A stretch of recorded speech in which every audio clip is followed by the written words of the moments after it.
Intelligentsia Corporation Gabon vous présente une correction détaillée du sujet du bac blanc 2025 série A1 et B du lycée d'État au Gabon. Ceci est la partie 2 constitue du problème. Abonnez-vous sur cette chaîne YouTube pour ne rien rater. Bonsoir, c'est encore votre vieux frère, Dr Daniel. Le but de cette vidéo est de vous montrer les différentes méthodes, les différentes stratégies, les questions que vous devez vous poser et comment répondre à ces questions. Donc, ceci c'est un bac blanc A1 et B 2025 du lycée d'État. Donc, un lycée abrégé LP, communément appelé lycée d'État, qui se trouve au Gabon. Alors, nous sommes à la partie 2 qui est le problème. Donc, on nous donne un problème qui est intitulé étude de fonctions rationnelles. Alors, on nous donne une fonction qui est définie par f de x est égal à x au carré plus 6x plus 9 le tout divisé par x moins 3. On nous donne c de f, sa courbe représentative, et on nous demande de déterminer le domaine de définition. Comment déterminer le domaine de définition d'une fonction rationnelle? Alors, il faut savoir que quoi? Lorsque vous avez une fonction rationnelle dont le numérateur est un polynôme et le dénominateur est un polynôme, alors il va exister une contrainte. Pour que cette fonction-là existe, il faudrait que le dénominateur soit différent de 0. Alors, regardez bien, notez bien, soit f, g et h, trois fonctions telles que g et h sont des fonctions polynômes et f est égal à g sur h. Alors, comment déterminer le domaine de définition? Quelle est la condition pour que f existe, étant donné que g est une fonction polynôme et h est une fonction polynôme? Alors, pour que f existe, on va dire f existe si et seulement si h différent de 0. Donc, c'est à partir de h différent de 0 que on va déterminer les différentes valeurs que x ne peut pas prendre. Et ces différentes valeurs que x ne peut pas prendre, que on va retrancher, on va enlever dans l'intervalle dans R pour avoir le domaine de définition. Alors, je vais passer à l'application. Donc, f de x existe si et seulement si le dénominateur, parce que ça c'est le dénominateur, ça c'est le numérateur, si et seulement si le dénominateur qui est x moins 3 différent de 0. C'est implique que quoi? X va être différent de, quand je fais traverser ça de l'autre côté, ça change de signe, ça devient 3. Donc, x est différent de 3. Donc, ça veut dire que l'ensemble de définition ici, c'est quoi? C'est R privé d'éléments que x ne peut pas prendre. Alors, quelle est la valeur que x ne peut pas prendre? C'est 3. Alors, on va dire d de f correspond à R privé de 3. Donc, tous les éléments de R, à l'exception de 3, admettent une image par la fonction f de x. C'est ce que ça signifie. Tout élément dans R, à l'exception de 3, admet une image par f.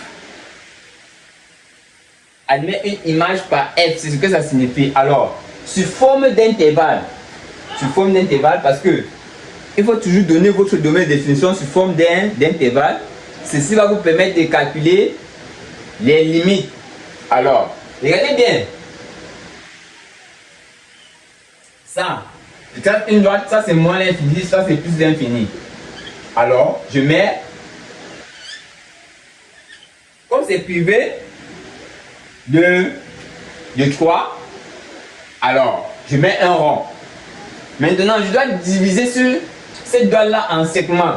Donc, je divise cette doigt-là en segments, comme ça. Il faut savoir que quoi? Que l'infini, l'intervalle est toujours ouvert à l'infini. Alors, cette sémence correspond à quel intervalle? Ça correspond à ouvert à moins l'infini. 3. Comme c'est privé de 3, ça veut dire qu'on ouvre à 3. Ce sémence correspond à cet intervalle. Maintenant, ce sémence correspond à quoi? Ça correspond à ouvert à 3 plus l'infini. On ouvre toujours à l'infini. Pour que ça puisse donner une droite, il faut qu'on associe ces deux intervalles. Alors, ça fait en sorte que quoi? Ça fait en sorte que l'ensemble des définitions ici, c'est moins l'infini, 3, union, 3, plus l'infini. Donc, pour que cette droite-ci ne soit plus segment, il faudrait qu'on puisse lier cette droite-là avec l'union. On lie un intervalle par le signe union ou bien par le signe intersection. Alors, le signe union, c'est pour allonger la droite. C'est pour allonger la droite. Alors, ça, c'est l'ensemble des définitions que vous devez encadrer.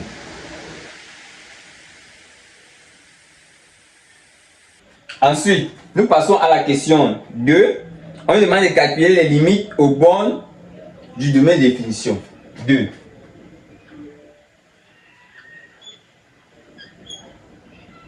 Calculer la limite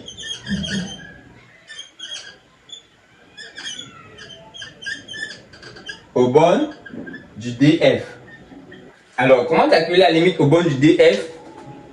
Vous devez regarder votre intervalle. Donc, ça veut dire que vous allez calculer la limite à moins l'infini, à 3 par valeur inférieure, ensuite à 3 par valeur supérieure et à plus l'infini. Alors, on va calculer limite de f de x quand x tend vers moins 3, c'est égal à quoi? C'est égal à la limite de x au carré plus 6x plus 9 sur x moins 3 quand x tend vers moins l'infini. Alors, lorsque vous avez une fonction rationnelle et que vous voulez calculer la limite de cette fonction lorsque x tend vers l'infini, alors, il y a une condition qui dit ceci. Lorsque c'est le numérateur et le dénominateur est un polynôme, alors la limite à l'infini va correspondre à la limite du mono le plus haut degré au numérateur sur le mono le plus haut degré au dénominateur. Alors, ceci correspond à quoi? Ça va correspondre à la limite. Le mono le plus haut degré ici, c'est quoi? C'est x au carré. Sur le mono le plus haut degré, ça c'est au numérateur, c'est x au carré. Au dénominateur, c'est x.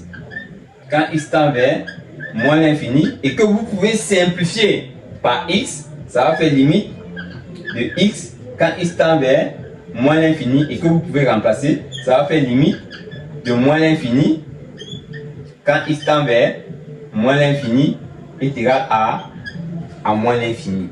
On vient de calculer la limite on vient de calculer la limite de f de x quand x tend et quand x tend vers moins l'infini. Alors, nous allons continuer. On calcule maintenant la limite à 3. Limite de f de x quand x tend vers 3 par valeur inférieure, comme ça, par valeur inférieure, c'est égal à la limite de x au carré plus 6x plus 9 sur x moins 3 quand x tend vers 3 par valeur inférieure. Alors, quand vous allez calculer cela, vous remplacez partout il y a x par 3. Quand on remplace partout il y a x par 3, qu'est-ce qu'on obtient? Limite, ça va faire x au carré plus 6 multiplié par 3 plus 9 sur x moins 3 quand x tend vers V3 par valeur inférieure. Ceci, ça va donner limite de quoi? Là, ici, ça va donner 9, ça va faire 18. Ici, ça va faire 18, ça fait 36. 36 sur 0. Quand x tend vers V3 par valeur inférieure. Alors, ici, on ne peut rien dire. Ici, on ne peut rien dire parce que on ne connaît pas le signe de 0. On ne connaît pas le signe de 0. Alors, maintenant, il faut déterminer le signe de 0. Comment déterminer le signe de 0? Vous devez étudier le signe du dénominateur. Donc, on va étudier le signe du dénominateur. Nous allons étudier le signe du dénominateur. On va faire un tableau de signes. Donc, je vous montre comment calculer ça rapidement. Tableau de signes de x moins 3. Donc, on veut déterminer le signe de 0. Parce qu'on a 0, on ne connaît pas le signe de 0. Alors, on fait le tableau de signes du dénominateur. Ça, c'est x moins 3, moins l'infini, plus l'infini. Or, x moins 3 s'annule en quoi? En 3. Alors, le signe de a à droite de la racine. Or, a est comment? Le nombre qui multiplie... Pardon. Le nombre qui multiplie x, c'est quoi? C'est 1. 1 est comment? 1 est positif. Alors, le signe de a est positif. Et quand on traverse là-haut, la fonction s'annule, le signe change, ça devient moins. Alors, ça, ici, c'est A3 par valeur inférieure. Ici, c'est A3 par valeur supérieure. Alors, A3 par valeur inférieure, on a plutôt quoi? On a plutôt 0 moins. Donc, on met 0 moins ici. Voilà. Quand on a mis 0 moins, ça dit que quoi? Ça veut dire que quoi? Ça veut dire que... Il faut savoir d'abord que quoi? Il faut savoir d'abord que... Notez bien. Soit A appartenant à R étoile, A sur 0. A sur 0 est égal à l'infini. A sur 0 est égal à l'infini. Alors, ça va maintenant dépendre du signe de A et du signe de 0. Vous voyez bien que quoi? Que A ici est positif, ici 0 est négatif. Ça fait que quoi? Nous allons un nombre positif sur un nombre négatif, ça va faire un nombre négatif. Or, un nombre différent de 0 sur 0 donne l'infini. Donc, ça va penser que ici, nous allons avoir moins l'infini. Donc, parce que ici est positif, ici est négatif. Donc, un nombre positif sur un nombre négatif, ça devient ça veut dire que tout le nombre là va devenir négatif. Alors, un nombre différent de 0 sur 0 donne l'infini. Donc, ça fait en sorte que nous aurons moins l'infini. Alors, nous allons continuer. Nous passons à la limite. Comment calculer la limite? Comment calculer la limite de f de x quand x tend vers V3 par valeur supérieure? Alors, V3 par valeur supérieure, il faut savoir que quoi? On va toujours utiliser ce tableau de signes. Donc, on va écrire limite de f de x quand x tend vers V3 par valeur supérieure. Alors, que de copier ceci, écrivez directement ça. Ça va faire limite de 36 sur 0 quand x tend vers 3 par valeur supérieure. Alors, nous sommes à 3. Par valeur supérieure, le signe est comment? Le signe est positif. Donc, ça veut dire que c'est 0 plus. On a un nombre positif sur un nombre positif, ça donne un nombre positif. Alors, ceci est égal à déjà plus. Et maintenant, un nombre différent de 0 sur 0 donne l'infini. Donc, ça fait plus l'infini. Alors, c'est qu'on a. On va calculer maintenant la limite. La limite de f de x quand x tend vers plus l'infini. Or, ici, vous n'êtes plus obligé de remplacer. Vous allez prendre rien que la fin. Ça va faire en sorte que quoi? Ceci est égal à la limite de x quand x tend vers plus l'infini. Ceci, vous remplacez, ça va faire limite de plus l'infini quand x tend vers plus l'infini. Donc vous remplacez x par plus l'infini. Or la limite de plus l'infini c'est encore plus l'infini. Donc on vient de calculer les différentes limites. Alors nous allons continuer. Nous passons à la question 3. On demande d'interpréter le résultat de ces limites. On demande d'interpréter le résultat de ces limites. Question 3. Interpréter les résultats de ces limites. Alors, notez bien, lorsque vous avez une fonction, soit f, une fonction définie sur i, et vous avez a ou bien x0, un nombre qui appartient à i. Donc, on va dire un nombre qui appartient à i. Alors, si vous avez par exemple la limite de f de x quand x tend vers x0 par valeur inférieure ou par valeur supérieure, si ça vous donne par exemple l'infini, parce que ça peut vous donner plus l'infini ou moins l'infini. Si la limite de f de x quand x tend vers x0 par valeur inférieure ou par valeur supérieure, donc que ça vous donne par valeur inférieure et par valeur supérieure, que ça vous donne soit l'infini, alors on dira que la courbe C de f admet une asymptote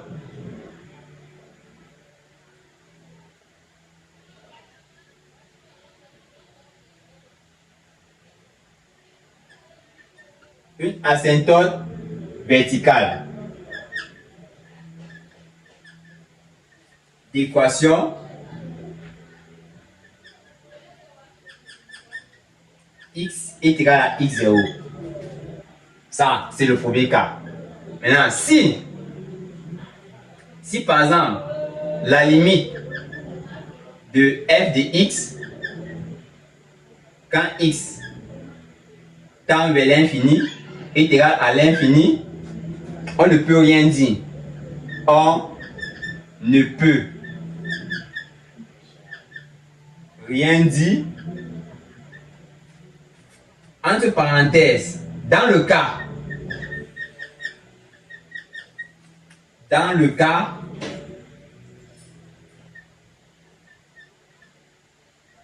d'une fonction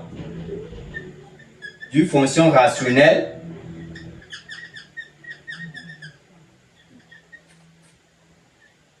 on soupçonne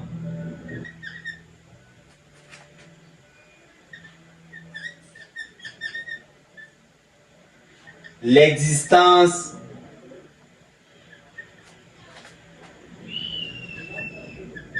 d'une asymptote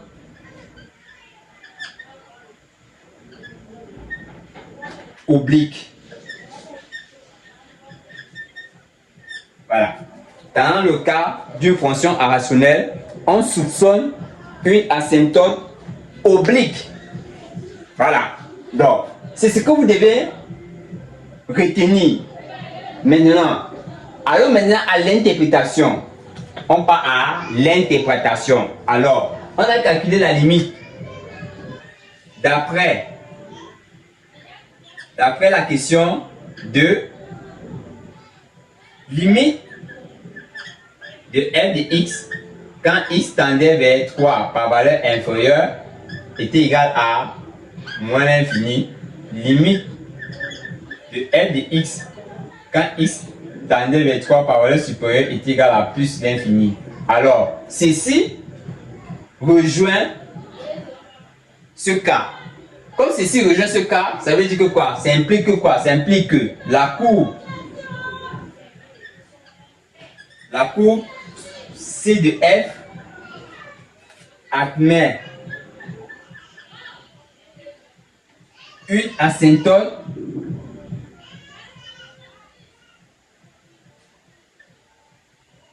une asymptote verticale d'équation x est égal à 3.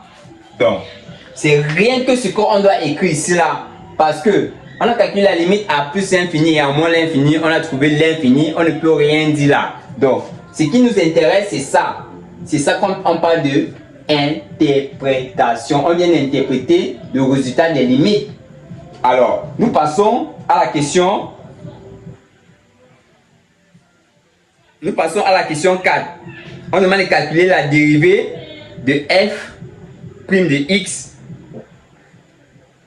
et de montrer qu'elle est égale à f' de x est égal à... Bon, on va calculer cela. Comment calculer la dérivée? Nous passons au calcul de la dérivée.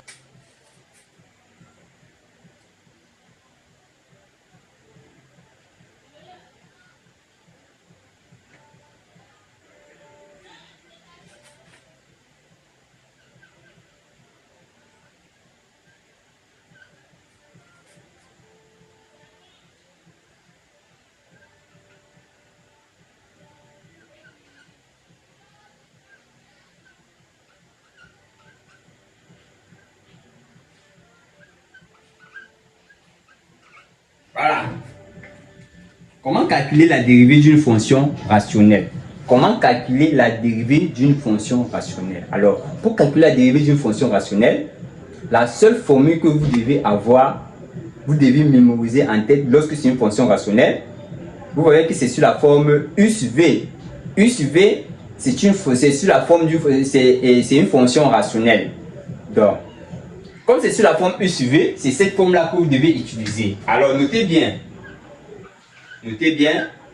U sur V, la dérivée de U sur V, c'est égal à U' V moins V' U sur V au carré. Alors, d'abord, avant de calculer la dérivée, vous devez dire que cette fonction-là est dérivable sur son domaine de définition. Toute fonction, mettez en tête que toute fonction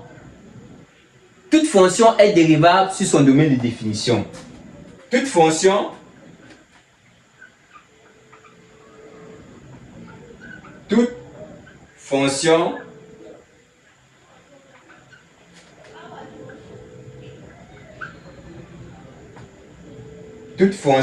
est dérivable sur son df. Toute fonction est dérivable sur son df. Alors, nous allons dire d'abord que quoi? Que f est une fonction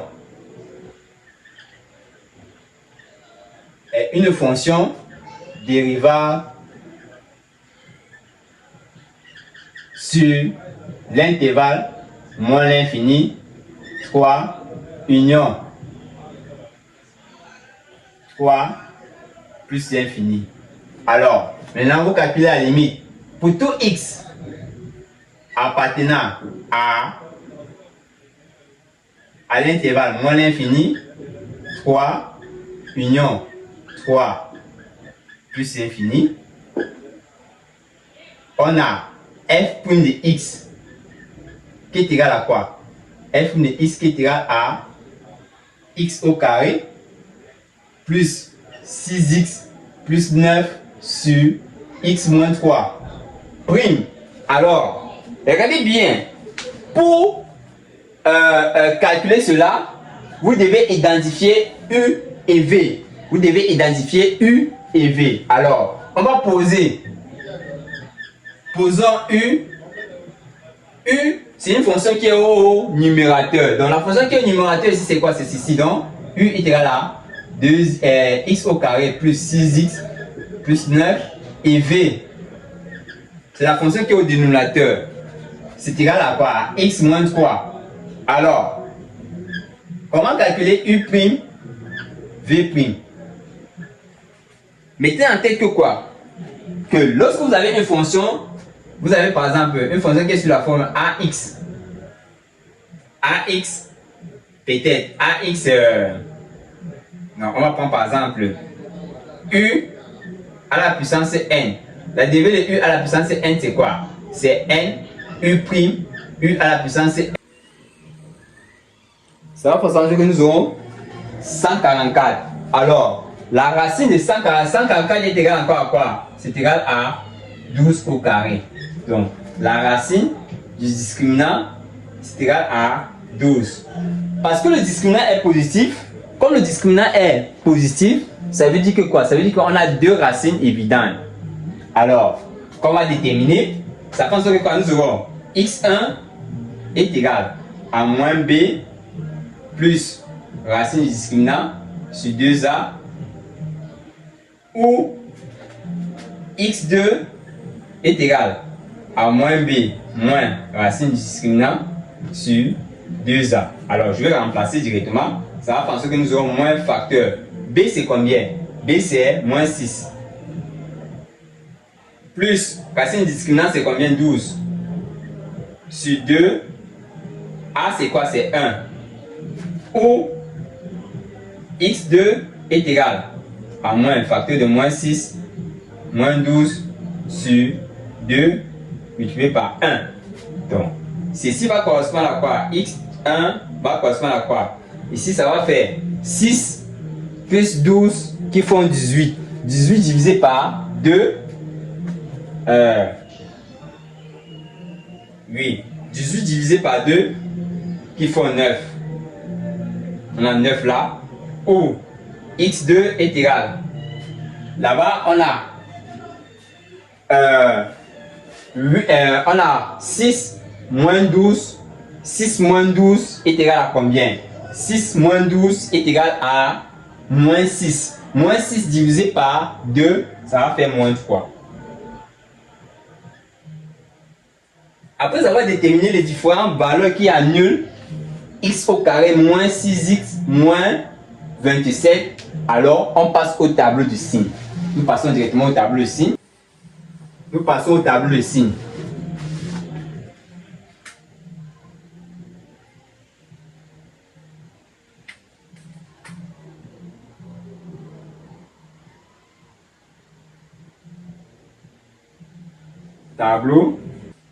Tableau de signe de x au carré moins 6x moins 22, 27. Tableau de signe.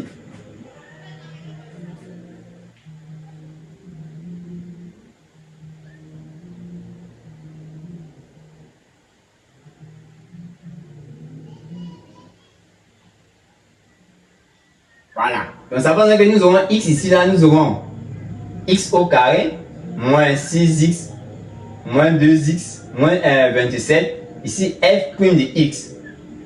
Si on a moins l'infini, on a moins l'infini, on a moins 3.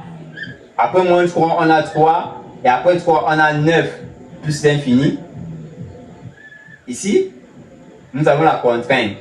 Là, on a la contrainte. Là, ça s'annule là. Là, ça s'annule là. Ça veut dire que ceci s'annule là. Ceci, ça s'annule là. Donc, ça va faire en sorte que quoi? Le signe de A à l'extérieur des racines. Donc, A est comment? Positif. Ça fait plus. Quand ça traverse ici, ça fait moins. Ici, ceci ne s'annule pas en 3. On reconduit le moins et quand on traverse, ça devient plus. Alors, on a dit que quoi? Que le signe de f' de x dépend du signe de x au carré moins 6x moins 27 parce que x au carré moins 6x moins 27, c'est le numérateur de la dérivée de f de x. Parce que le dénominateur est positif, ça veut dire que la dérivée va dépendre du signe du numérateur. Alors on reconduit, ça va penser que nous aurons plus ici, moins, moins, plus. Alors, puisqu'on nous a demandé de déterminer le signe de la dérivée, alors on va dire pour tout x, dans quel intervalle f' de x est positif, vous placez cela positif ici, là. Donc on projette, on a l'intervalle ouvert. à moins l'infini, moins 3, que vous pouvez fermer ou bien ouvrir, ça dépend de vous. Donc moi je choisis à j'ouvre, union, ceci, 9 plus l'infini. Et comme c'est ouvert au nombre, alors f' de x va être strictement supérieur à 0. Parce que j'ai ouvert là, j'ai ouvert là. Si c'était fermé ici, ça allait être supérieur ou égal. Voilà. Donc, j'ai ouvert là au nombre. Et il faut savoir que l'intervalle est toujours ouvert à l'infini. J'ai ouvert au nombre, ça veut dire que quoi? F' de x va être strictement supérieur à 0. Si j'avais fermé au nombre, ça allait être f' de x supérieur ou égal à 0. Ensuite, pour tout x, vous regardez seulement votre tableau de signes, vous reprenez seulement, vous lisez ce que vous voyez. Alors, vous copiez seulement ce qui est sur ce tableau de signes. Alors, ça fait avec quoi? Nous aurons, pour tout x maintenant, pour tout x appartenant à l'intervalle, nous sommes à l'intervalle, ouvert à moins l'infini, ouvert à moins 3, 3 ouvert, union 3, 9 ouvert, f' de x est strictement inférieur à 0. Alors voilà, on vient de déterminer le signe de la dérivée sur un intervalle.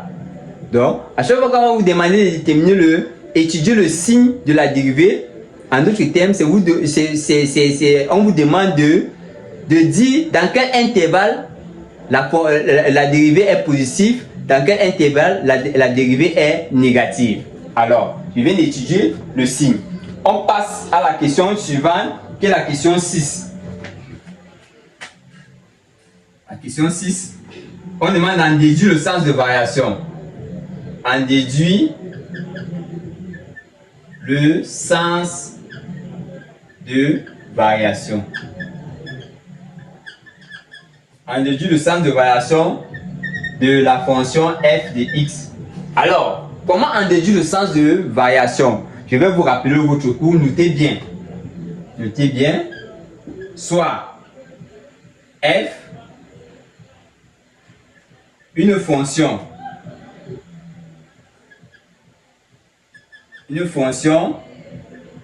définie sur i et a, b, deux intervalles qui sont inclus dans i. Alors, si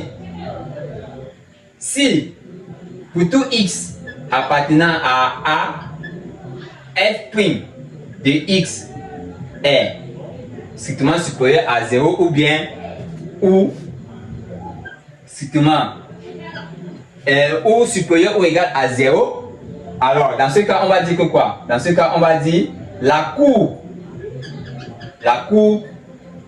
de la fonction f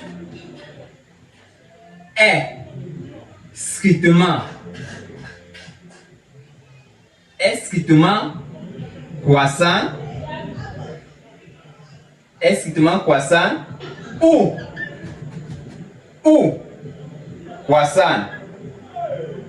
croissant.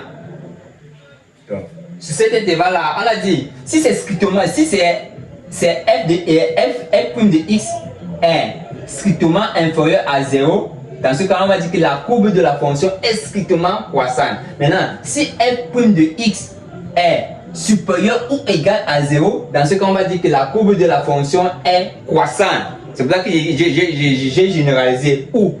Donc sur cet intervalle là, on a strictement croissant ou c'est dans ce cas, et dans le cas où c'est supérieur ou égal à 0, on va dire qu'elle est croissante. Alors, on continue. Si pour tout x appartenant à b, f' de x est strictement inférieur à 0 ou inférieur ou égal à 0, on va dire directement que quoi? Que la courbe de la fonction f est strictement décroissante dans ce cas lorsque f' de x est strictement supérieur à 0, strictement inférieur à 0. On a dit que dans ce cas on va dire que la courbe là est strictement décroissante. Alors on va maintenant appliquer ce qu'on vient de dire sur ceci. Regardez bien, on va prendre toujours ceci. On va dire pour tout x appartenant à l'intervalle, moins l'infini, moins 3, union 9 plus l'infini, f' de x est strictement supérieur à 0 implique quoi? Ça implique que la courbe de la fonction, donc on va dire la courbe ci de f est strictement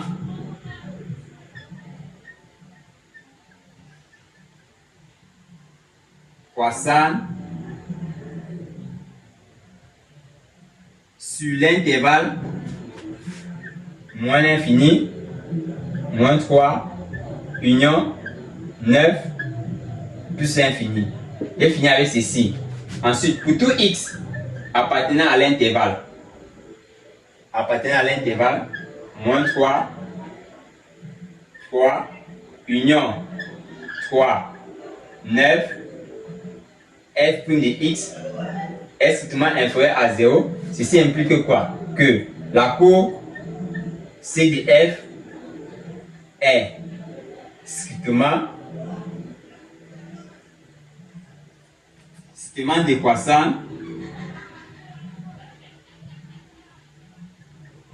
sur l'intervalle moins 3, union 3, 9. Notez bien, j'ai dit, une fonction n'est jamais décroissante, ou bien une fonction n'est jamais monotone. C'est plutôt la courbe de la fonction qui est monotone. Quand on dit monotone, ça veut dire que soit croissant ou décroissant. Notez bien, une fonction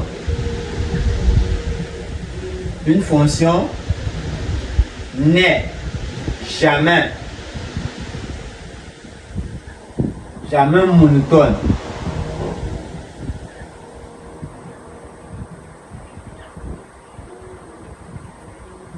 C'est plutôt sa courbe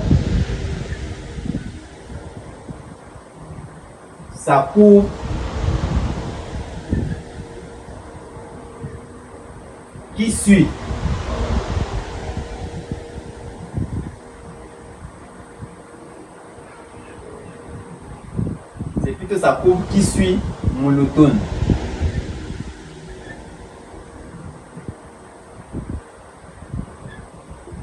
Voilà. C'est donc pour ça que ici, il y a plutôt dit ici, lorsque f' de x est strictement supérieur à 0, c'est plutôt la courbe de la fonction qui est strictement croissante. Parce que il y a certains élèves qui vont écrire que c'est plutôt la fonction est strictement croissante. Ce n'est pas la fonction qui est strictement croissante, c'est plutôt la courbe de la fonction qui est strictement croissante. C'est vrai qu'en terminale, il y a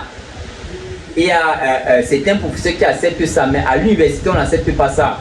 Normalement, quand vous écrivez comme ça, normalement c'est faux, mais on accepte. Vous voyez bien, mais essayez de vous habituer. C'est plutôt la courbe de la fonction qui est strictement croissante, pas la fonction qui est strictement croissante.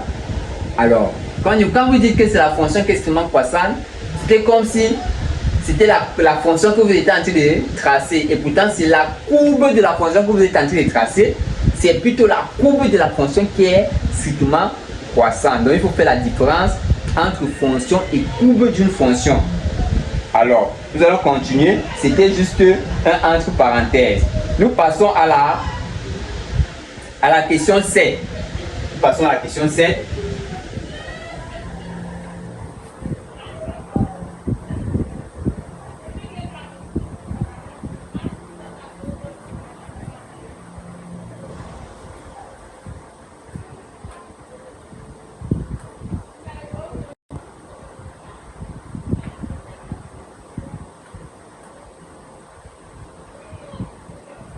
Dressez le tableau de variation de f. Alors, on veut dresser le tableau de variation de f. Il faut savoir que quoi? Que le tableau de variation d'une fonction, c'est le résumé de tout ce que vous avez eu à faire. Donc, c'est le résumé des limites, c'est le résumé du signe de la dérivée, c'est le résumé du signe de la dérivée. Alors, si vous avez mal calculé la dérivée, ça va affecter son signe et vous allez constater ça sur le tableau de variation. Et si vous avez mal calculé la limite, ça va se constater sur le tableau de variation. Alors le tableau de variation, c'est quoi? Ici, on ne calcule pas, on recense tous les résultats qu'on a eu à déterminer dans un tableau. Donc, ici, on a x, on a f' de x, et on a f de x. Et là, on a moins l'infini, on a plus infini. On a moins 3, on a 3, on a 9. Alors, il y a une contrainte ici à 3. Ici, lorsque dérivé s'annule en moins 3 et 9, on avait trouvé plus l'infini, moins, plus. On avait trouvé plus, moins, plus. Autant pour moi. Alors, on avait calculé la limite en moins l'infini. Il faut savoir que quoi? Que moins l'infini est toujours placé en bas. Lorsque vous calculez le résultat de la limite, le résultat de la limite de f de x, si ça donne l'infini, elle est toujours placée en bas. Si c'est plus infini, elle est placée en haut. Alors, on a calculé la limite de f de x quand x tendait vers moins l'infini, on avait trouvé moins l'infini. Alors, moins l'infini est quelque part ici. Alors, comme c'est plus, ça veut dire que quoi? Sentir le monter, ça croît jusqu'à f de moins 3. Donc, ça croît jusqu'à f de moins 3. Et ensuite, comme c'est moins ici, ça va décroître. Ça décroît. Et on avait calculé la limite en 3 par valeur inférieure. On a trouvé moins l'infini. Alors, vous voyez que quoi? On quitte jusqu'à moins l'infini. Vous voyez que quoi? Là, vous pouvez vous rassurer que sur cet intervalle-là, vos calculs sont justes. Alors, on continue. Maintenant, à droite de 3, on avait trouvé quoi la limite? La limite, on avait trouvé plus l'infini. Plus l'infini est toujours en haut. On met plus l'infini là. Et ensuite, comme c'est moins, elle est en train de décroître. Elle décroît jusqu'à l'image de f de 9. À l'image de 9 par f. Et ensuite, comme c'est plus, on monte. Et quoi? On a calculé la limite de f de x quand x tendait vers plus infini, on a trouvé plus infini. Et là, vous pouvez directement être sûr que tout ce que vous avez eu à calculer précédemment est juste. Parce que votre tableau de variation vous montre, vous prouvez que tout ce que vous avez calculé précédemment est juste. Là, maintenant, vous pouvez vous rassurer que non, je suis dans le bon chemin parce que le tableau de variation est le recensement de ce que vous avez eu à faire précédemment. Si vous avez mal calculé la limite, on va constater c'est ici là. Si vous avez mal calculé la dérivée, ça va affecter son signe. On va le constater ici là. Donc, c'est donc pour ça que j'ai toujours dit le tableau de variation, un bon mathématicien, quand il fait l'étude de fonction, c'est au niveau du tableau de variation qui lui dit si il est dans le bon chemin ou il n'est pas dans le bon chemin. Dans le cas où on avait peut-être raté quelque chose ici là, on avait constaté ça là, dans le tableau de variation. Et là maintenant, on devait maintenant rentrer, vérifier le cheminement dans le cas où on a raté pour voir est-ce qu'il y a eu erreur de signe ou bien j'ai mal calculé. C'est un peu ça. C'est ça un bon mathématicien. Alors, on continue. On a dressé le tableau de variation. Alors, nous sommes à la question 8. On demande de montrer que f peut s'écrire sous la forme ax plus b plus C sur X moins 3 A, et A, B, C, D, A, B et C, des nombres réels qu'on doit déterminer. Alors, nous sommes à la question 8.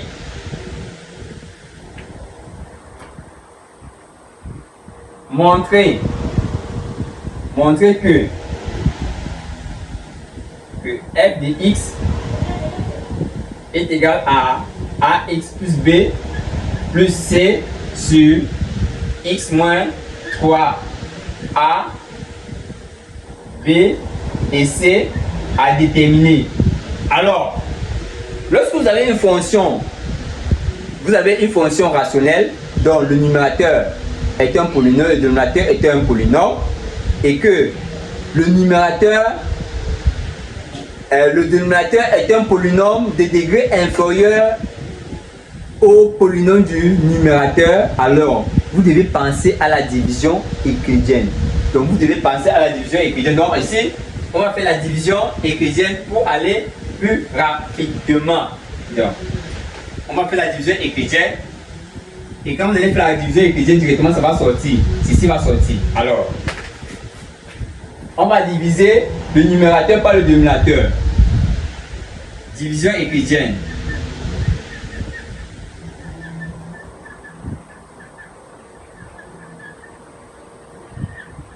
Ça va penser que nous aurons x au carré plus 6x plus 9 divisé par x moins 3. Alors, vous devez vous poser la question, vous mettez d'abord le moins de la propriété, parenthèse, vous devez vous poser la question. Quel est le nombre que je vais multiplier par x pour avoir x au carré? Alors, le nombre que vous devez multiplier par x pour avoir x au carré, c'est x. Je mets x là. Ça va faire x multiplié par x, ça fait x au carré. Ensuite, x multiplié par moins 3, ça va faire moins 3x. Je fais. Maintenant, je dois additionner membre par membre. Pour additionner membre par membre, je dois faire entrer le moins. Ça va faire x au carré moins x au carré qui font 0. Plus 6x moins fois moins, ça va faire plus 3x. Donc plus 6x plus 3x, ça va faire plus 9x. Ensuite, j'appelle ceci. Je fais maintenant la division euclidienne de ceci par x moins 3. Je me pose la question, je mets d'abord le moins de la formule. Je me pose la question, quel est le nombre que je vais multiplier par x pour avoir 9x? Alors le nombre que je veux multiplier par x pour avoir 9x, c'est plus 9. Plus 9 multiplié par x, ça va faire 9x. Ensuite, plus 9 multiplié par moins 3, ça va faire moins. Moins 22, 27. Ensuite, je fais entrer le moins avant d'additionner membre par membre. Pardon. Ça va faire 9x moins 9x, ça fait 0. Ensuite, on a 9 plus 27. 9 plus 27, ça fait combien? 9 plus 27, ça va faire plus 32, 36. Voilà. Je vais déterminer là directement. On va écrire directement que quoi? Que f de x est égal à ceci d'abord. Le quotient plus le reste. Le reste qu'on va diviser par le diviseur. Donc, on va directement la forme. Alors, par identification, on passe maintenant par identification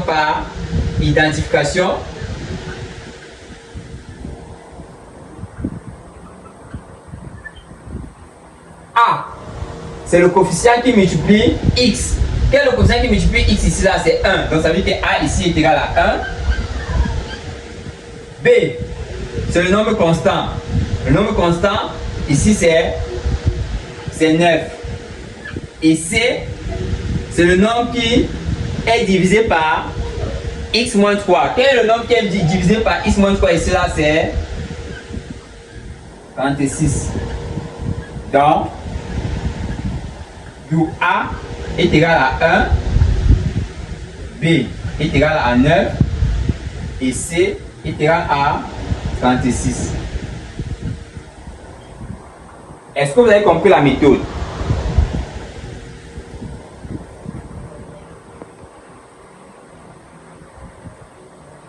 Est-ce que vous avez compris la méthode? C'est un peu ça. Voilà. On va voir la méthode. C'est un peu ça. On va continuer. Maintenant, on nous demande ici de... On nous demande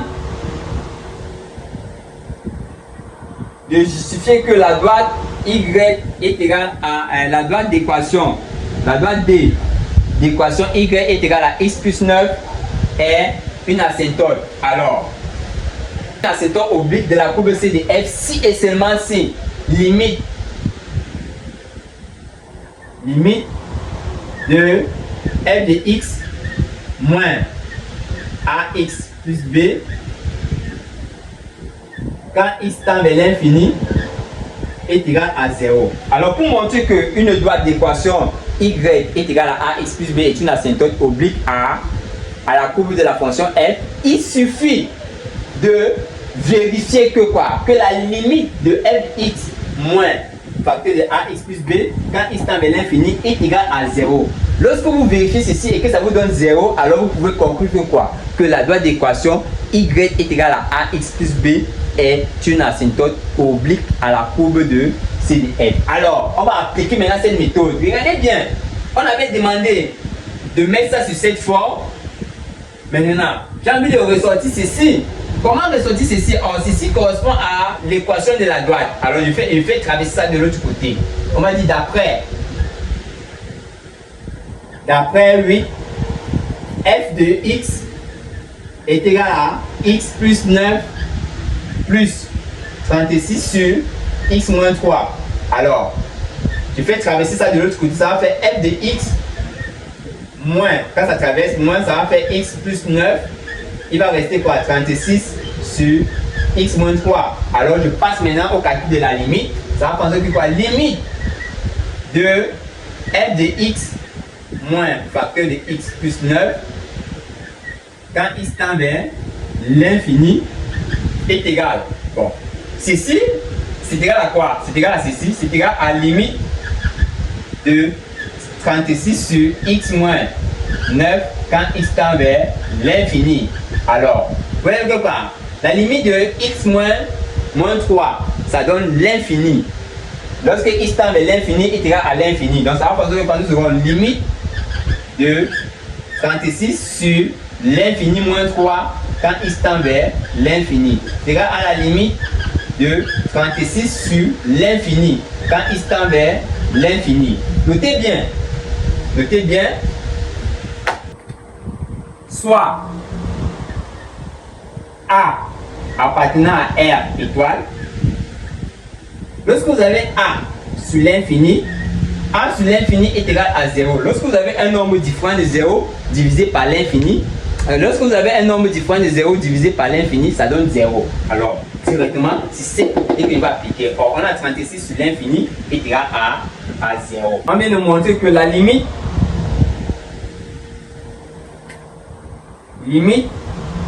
de f de x moins facteur de x plus 9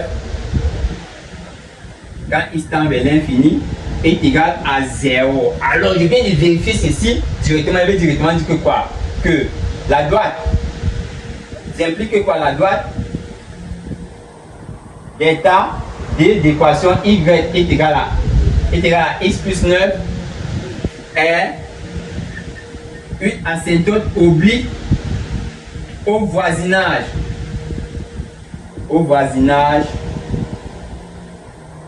de l'infini à la courbe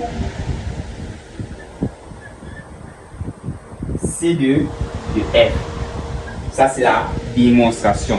À chaque fois qu'on va vous demander de montrer que quoi? Qu'une fonction est une asymptote oblique, pensez directement à cette propriété. Il suffit de montrer que quoi? Que la limite de f de x moins l'équation de la droite, lorsque x tend vers l'infini, c'est égal à 0. Lorsque vous allez montrer cela, alors vous allez conclure que quoi? Que la droite d'équation y est égale à ax plus b est une asymptote oblique au voisinage de l'infini à la courbe C de F. Ensuite, nous passons à la question 10. on demande de préciser les positions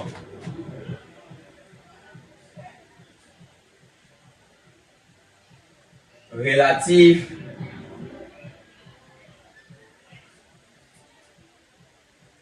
de C de F par rapport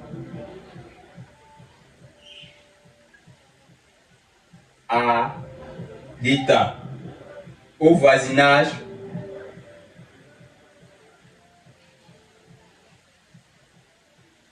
de l'infini. Alors ici, quand on vous demande de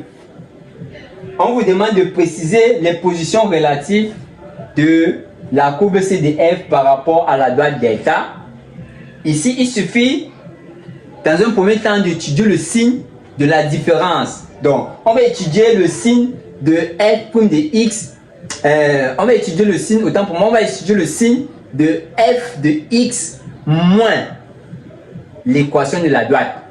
Donc il suffit d'étudier le signe de f de x moins l'équation de la droite.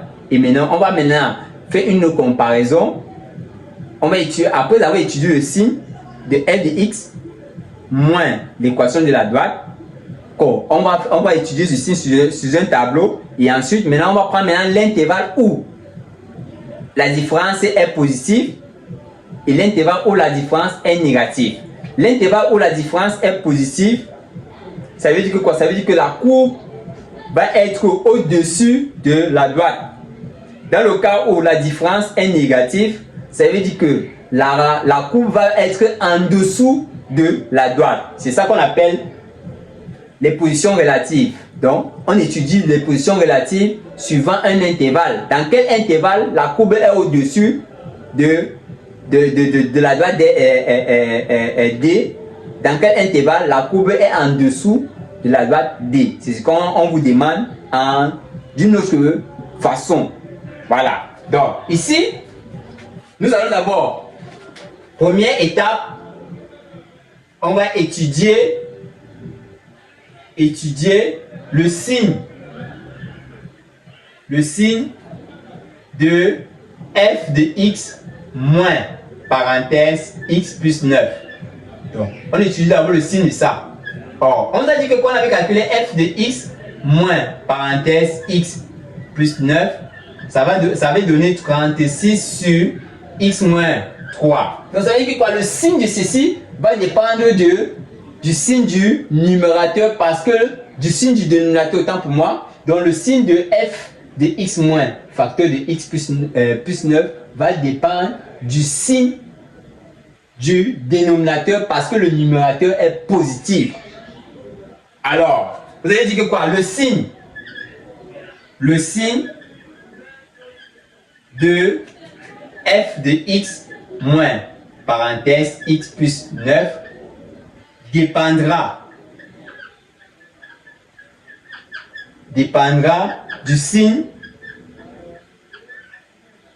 de x moins 3, car 36 est strictement supérieur à 0. Alors, ici, on a étudié, on a cherché le signe de x moins 3. Si on trouve le signe de x moins 3, alors on peut en déduire le signe de cette différence-là. Alors, donc, on va d'abord résoudre x moins 3 est égal à 0. C'est implique que x est égal à 3. Alors, on va faire notre tableau de signe. Voilà. On va faire notre tableau de signe. Ici, au lieu d'écrire ceci, on va plutôt écrire f de x moins facteur de x plus 9. Ça, c'est x. Nous sommes dans l'intervalle où notre fonction est définie. Donc, moins l'infini, 3 plus l'infini. Alors, on a la contrainte là. Alors, cette fonction-là, x moins 3, son signe est comment? C'est le signe de a à droite de la racine et le signe contraire de a à gauche de la racine. J'ai déjà déterminé. Alors, là maintenant, dans quel intervalle ceci est positif? Dans quel intervalle ceci est négatif? Donc, dans l'intervalle, vous allez dire que pour tout x, appartenant à l'intervalle moins l'infini, 3 ouvert, f de x moins un facteur de x plus 9 est strictement inférieur à 0. Comme c'est strictement inférieur à 0, ceci implique quoi? Ceci implique que la courbe de la fonction f est en dessous de la droite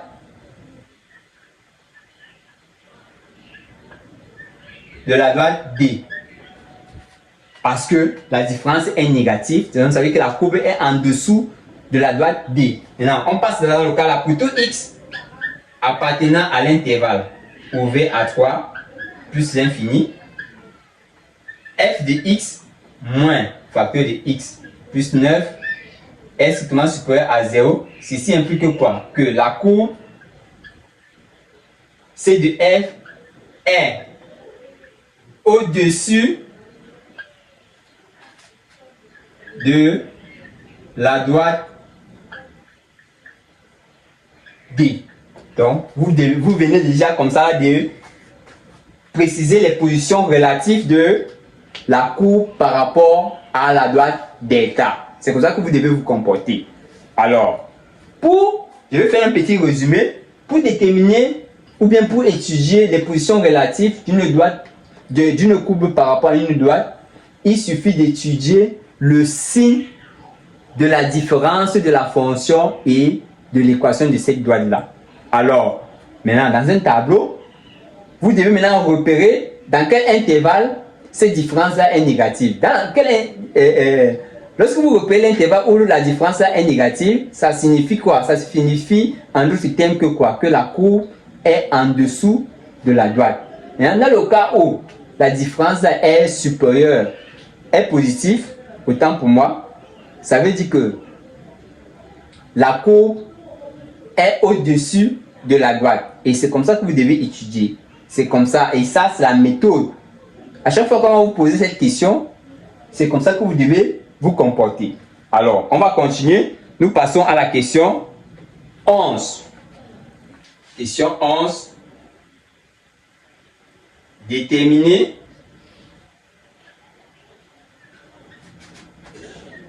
les coordonnées des points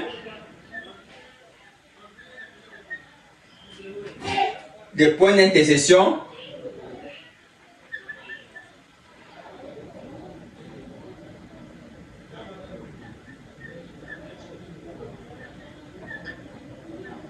de la courbe C de F avec les axes de repère.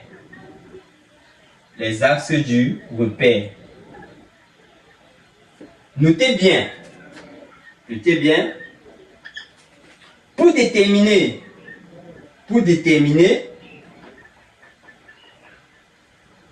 le point, pour déterminer le point d'intersection,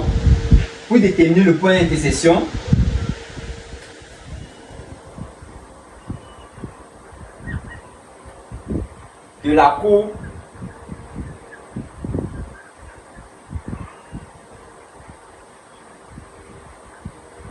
avec l'axe des abscisses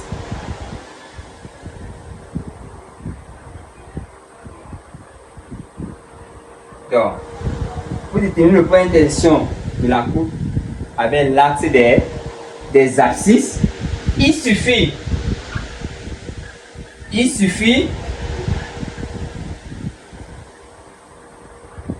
de résoudre f de x est égal à 0. Donc, lorsque vous allez résoudre l'équation f de x est égal à 0, les différents moyens de x que vous devez déterminer, ce serait le point d'intersection de la courbe avec l'axe des abscisses. Alors, nous continuons.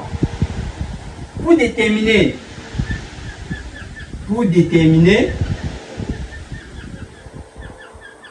le point d'intersection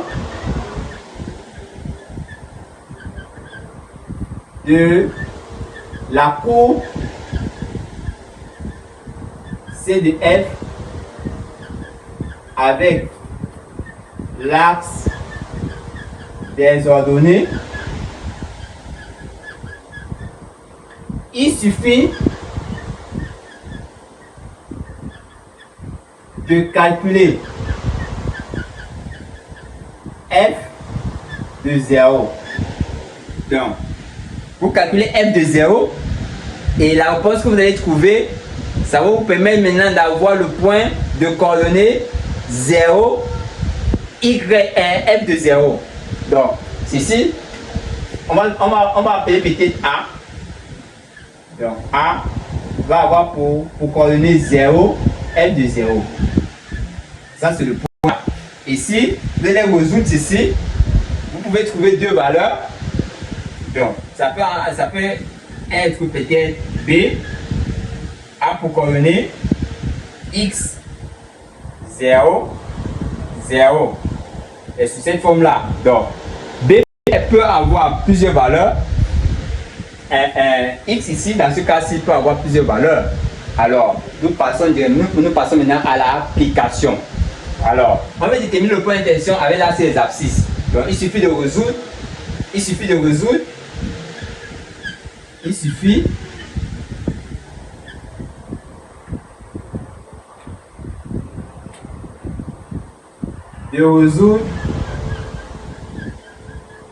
F de x est égal à 0. Ceci implique que quoi? Nous aurons x au carré plus 6x plus 9 sur x moins 3 est égal à 0. Alors, puisque x moins 3 est différent de 0, le seul nombre qui doit être égal à 0, c'est le numérateur. Alors, ceci implique que quoi? Que x au carré plus 6x plus 9 est égal à 0 car x moins 3 est différent de 0. Alors ici, vous calculez le discriminant. Alors, ça va faire delta va être égal à b au carré moins 4ac. Alors, vous identifiez A, vous identifiez B et vous identifiez C. Alors, A, c'est le coefficient qui multiplie x au carré. Alors, le coefficient qui multiplie x au carré ici, là, c'est 1. B, c'est le coefficient qui multiplie x. Quel est le coefficient qui multiplie x ici, là, c'est 6. Et C, c'est le nombre constant 9. En appliquant ici, en remplaçant, ça va faire en sorte que nous aurons 6 au carré moins 4, facteur de 1, facteur de 9. Ici, ça va faire 36, moins 36, qui donne 0. Alors, on a dit que lorsque le discriminant est égal à 0, alors on a une solution double. Donc, on va avoir x0. Notre solution double est sur la forme moins b sur 2a. On remplace, ça va faire moins 6 sur 2 fois 1 qui donne moins 6 sur 2 qui donne moins 3. Alors la valeur de x0 que je viens de déterminer. Donc, ça veut dire directement que quoi? Le point d'intersection. Ça veut dire que le point d'intersection de la courbe avec l'axe des abscisses. L'axe des abscisses, c'est l'axe OI. C'est le point de coordonnées. On va prendre par exemple B. B, c'est le point de coordonnées moins 3, 0. Parce que vous allez remplacer ici là par l'image de moins 3 par F, c'est 0. Donc ça veut dire que c'est moins 3, 0. Ensuite, on passe à le point d'intersection de la courbe avec l'axe des ordonnées. Donc, là maintenant, on va calculer F de 0. F de 0. Vous remplacez dans l'expression de F. Partout il y a x par 0, ça va faire 0 au carré. Plus 6 multiplié par 0. Plus 9 sur 0 moins 3. Là, ça va faire 9 sur moins 3 qui est égal à moins 3. Donc, directement, nous aurons A de coordonnées 0, moins 3. Donc, directement, on va dire le point d'intersection de la courbe avec l'axe des ordonnées, c'est A de coordonnées 0, moins 3. Voilà les différentes valeurs. C'est comme ça que vous devez vous comporter et je pense que j'ai défini la méthode et je vous ai montré comment appliquer cette méthode. Nous passons à la dernière question. Question 12. On demande de déterminer l'équation de la tangente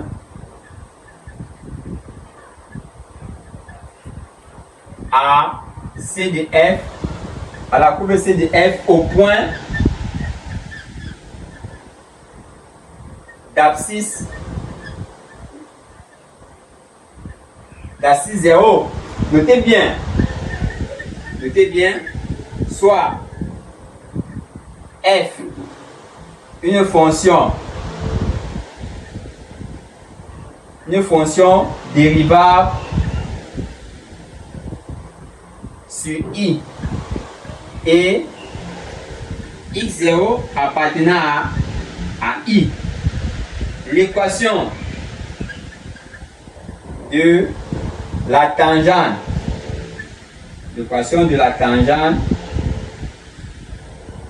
à la courbe C de F au point d'abscisse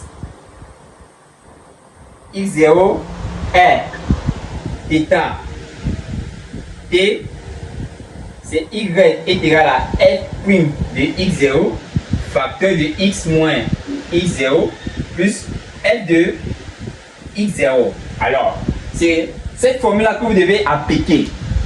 Donc, on va calculer f' de 0. On a vu au point d'abscisse.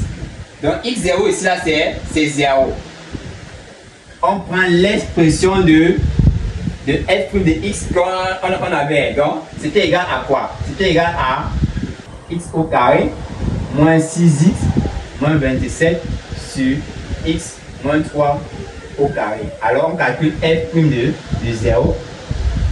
f' de 0, ça va faire 0 au carré moins 6 facteur de 0 moins 27 sur 0 moins 3 le tout au carré. Ça va faire moins 27 sur moins 3 le tout au carré qui donne moins 27 sur 9 qui donne moins 3. Ensuite, on calcule f de 0. Or, on avait calculé f de 0. On avait trouvé quoi? F de 0, ça donne encore moins 3. Là, maintenant, on applique directement. Ça va faire t, c'est y est égal f' de 0. Donc, ça va faire f' de 0 facteur de x moins 0 plus f de 0. On remplace chacun par sa valeur. F' de 0, on a trouvé moins 3.